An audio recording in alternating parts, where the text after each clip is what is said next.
Dr. Don Funk here from Movement Medicine in Montrose, Colorado.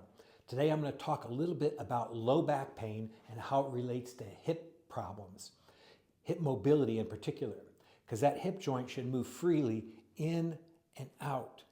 When it does not, because of injuries, prolonged sitting, numerous different problems, we start to steal motion from that low back. And then we start to have to do more twisting and turning in the low back instead of in the pelvis. And what happens then is we get injuries. Smaller injuries at first, that then become larger chronic injuries later on.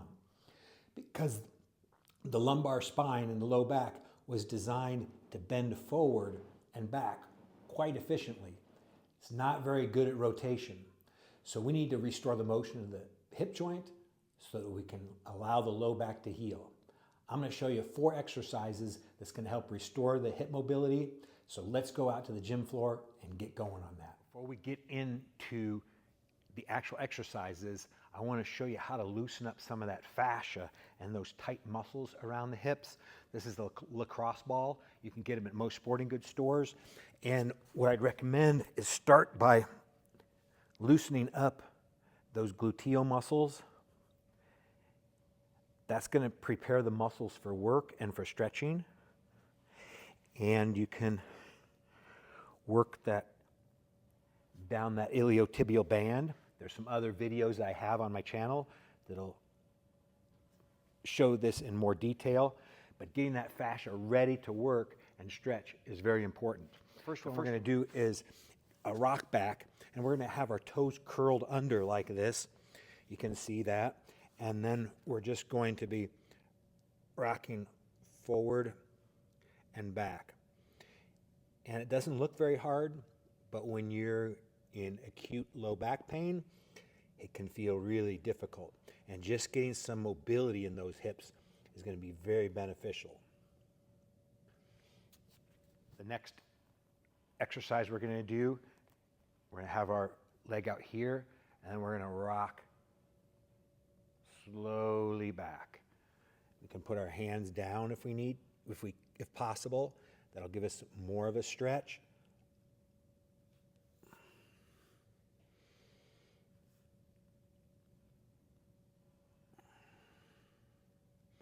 And we can even go down farther. I feel it in my adductor here, my glutes, hamstrings. That's going to help with this, what we call abduction, where that we're pulling that leg to the side. And it's going to stretch out the groin and give some motion in this hip joint. Hip flexor stretch. That's these muscles right in here. And we're going to be here. And we're going to do a pelvic tuck. And then we're going to go forward. We want our back to remain flat here.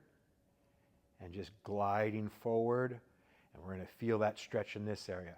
I don't want you to be going so far here that you get an arch in your low back. Keep that low back flat. And just glide forward, and you're going to feel it in this area here. That's going to really help to stretch out those psoas muscles. And of course, the other side.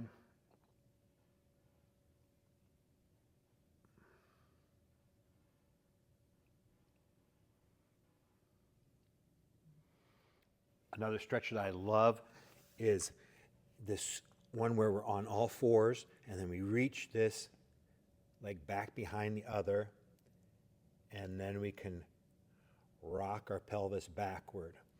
And you really feel it in that glute medius, basically the butt muscles.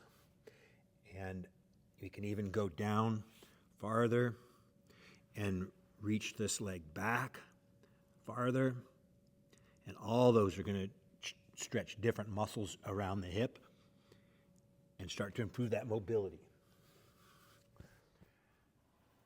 The next stretch I want to go over is the figure 4 stretch. There's a lot of ways to do this. You can lie on the floor and do it this way.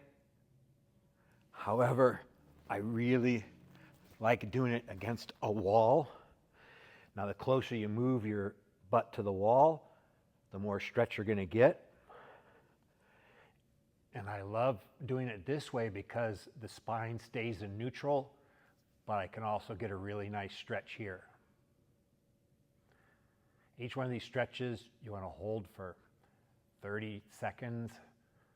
And it's nice because this one you could just lay here for 10 minutes and just let that hip stretch out. That rotation, that external rotation, is going to be invaluable in the function of the lower back. The next stretch we'll go over is called the lizard stretch. It's a very common yoga stretch, and we'll be here in like a plank position, and then bring that foot up. In the beginning, it may be more like here,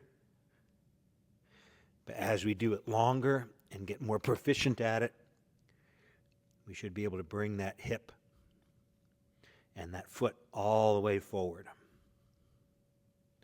And that's going to stretch out that hip joint to restore some of that motion in there so that your low back can function as it should.